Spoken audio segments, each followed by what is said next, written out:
Welcome. This is Vince of vinceprep.com discussing the Chicago essays for the incoming class of 2016, those applying to start their MBA at Chicago Booth in 2014. Here are the essay questions.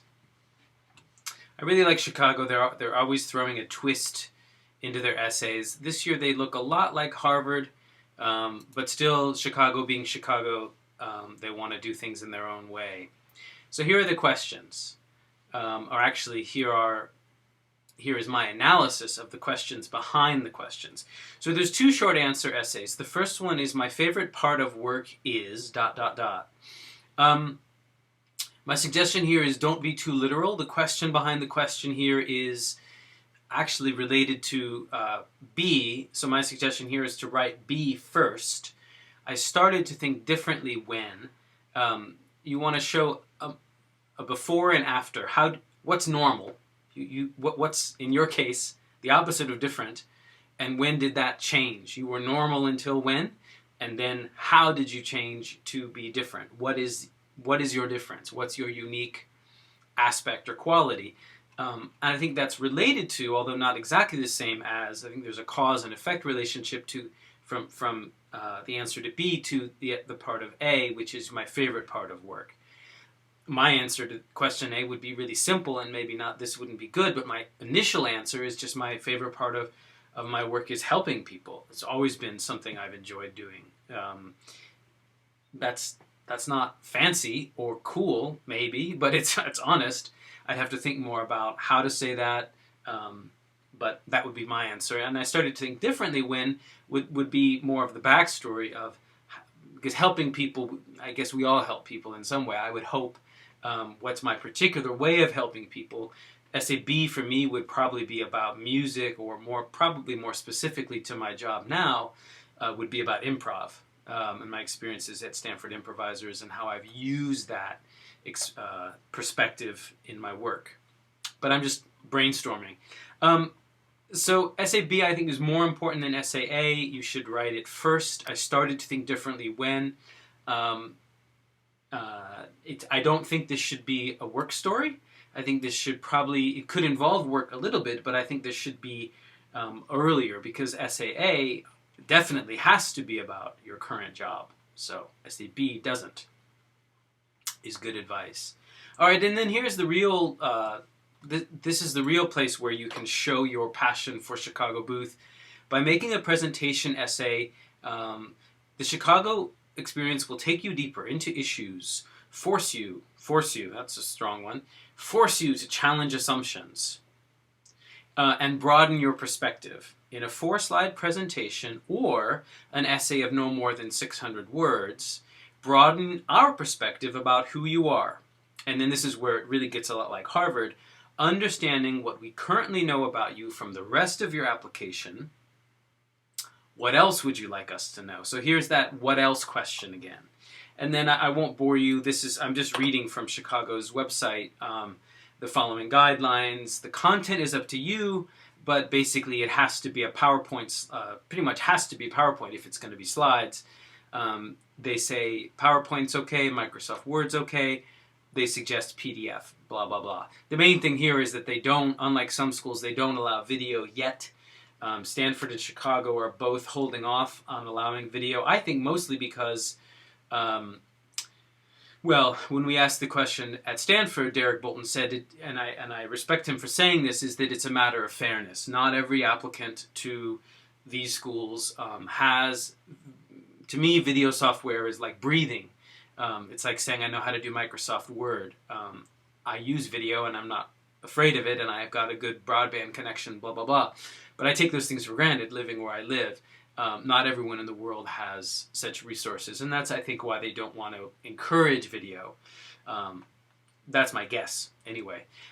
When it comes to the presentation, let me show you first. I asked my client's permission to show this. I call this guy Mr. Chicago. This is a client who, from the moment I met him, was focused on Chicago. It's a school he wanted to get into. He got interviews at a bunch of other schools, but he was focused on Chicago all the way. Absolutely loved it there. These are the slides he made a few years ago. So he's talking about growing up in Mexico as a young boy. Now he's back in Japan. He's singing in a group. There's a picture of him. But really, and that's just an overview. That's kind of a welcome slide. Him as a boy and him today. The real story is about his journey, and the story of his journey is told interestingly through art. The art that he grew up seeing as a boy. This is a painting that he really loves, and it expresses the vivid color of living in Mexico. You know, and the memories and the colors of his youth outside Japan. And then this is his Japanese sensitivity when he came back to Japan.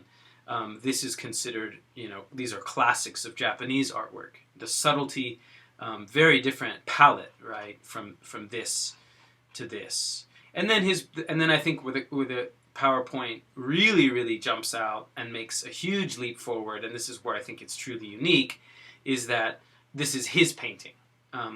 It's nothing special. It's not the greatest painting in the world, but it shows the combination of the sensibility of having some colors and some edge, but also some muted subtlety and tone.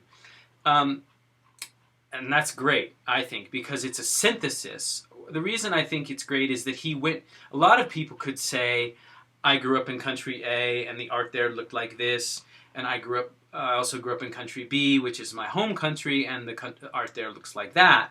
But what he did was he took it a step further and really put himself out there and shared his own artwork, which I think was a bold statement and a bold choice that he made. So let me go back. Just bear with me for a second. So basically what I'm encouraging you to do with this PowerPoint is to synthesize your message. Make a choice. Show us something that you've created as an expression of your uniquely diverse cultural identity. By the way, the question has nothing to do with cultural identity. That's just what that guy did. And it's also what I would do, because, you know, I would talk about how I became who I am. And another metaphor, so I'm taking a huge risk, I hope you realize, by showing you that guy's presentation. And if you end up copying it, I guess the joke's on you. Because A, this video is public, but more importantly, that's not your story. My point is, find your story. I don't paint. I also don't cook much. But here's another metaphor. If I did cook, if I love to cook, if I were a chef or an amateur chef, and there's been times in my life where I have cooked, I would show my signature dish, and then I would show the ingredients of that dish and how those ingredients make up who I am. I'm just throwing out ideas. My point here, though, is really just like a good academic paper. You want to start with your hypothesis. You want to make your statement, your contribution, bold and clear. What lots of people do is a summary of a little of this and a little of that, you know, more like a photo album. And I think that's fine, but I would encourage you to be, let me go back to the question and then wrap up this part of the presentation here. One second. Well, let me point out one more thing. The file will be evaluated on the quality of content and ability to convey your ideas, not on technical expertise. The slides I showed you, that guy's not a consultant, right? So if you're a high-level consultant, you might be able to zoom and animate and spend 10 hours making incredibly, you know, gorgeous slides. It won't matter. Again, it's going to be on it's on print, and B, I really think a good message beats flashy marketing or flashy presentation every time. So, and let me just go back to this question and say, in the prompt of the question, they talk about forcing you to do something. Let me go back to it. Pardon me for scrolling. I just want to find this keyword here. Force you to challenge assumptions.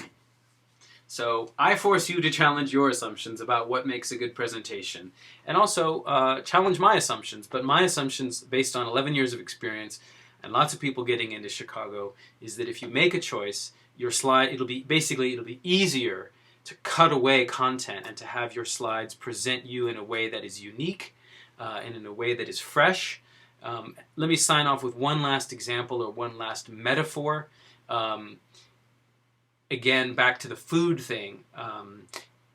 You might be able to cook 10 different things, but focus on the one thing and even zero in to one thing more. I recently read an article about this guy, this New Yorker, who came over to Japan and created a ramen shop called Ivan Ramen. It's popular here in Tokyo. He just opened his first New York store. It's a great story. He's like me, he's a Japanese wife and mixed family. I think it's a fantastic success story. I think the guy's, it's a great story. What I like about it the most is that his signature thing is the noodles. He uses rye flour. He's a Jewish guy from New York. Rye is a big part of his culture, and he's adding his own twist to this otherwise classic bowl of Japanese ramen, but he's got his own unique aspect to it. So focus on whatever it is about you that's that unique flavor. Could be a combination of A and B, but either way, make a choice and have a narrow focus with your presentation rather than just a vague summary of a bunch of things that are, here are 3 or 4 things that are interesting about me. You could do that. It might work. I hope it works. I hope you get into Chicago with that presentation, but all I'm saying is, if you have time, because this is harder to do, and therefore I think it shows more passion and dedication to Chicago, narrow your focus a bit, make a choice, have a hypothesis. You know, the most important thing to know about me is the noodles you're eating in my ramen have rye flour, and here's why. That captures a part of me that you won't find in any other bowl of ramen, is my point. Now I'm getting hungry. It's lunchtime. Thanks for watching this video. Please subscribe for the latest updates. I really appreciate your time and attention, and I wish you the very best with Chicago and all your applications. Bye-bye.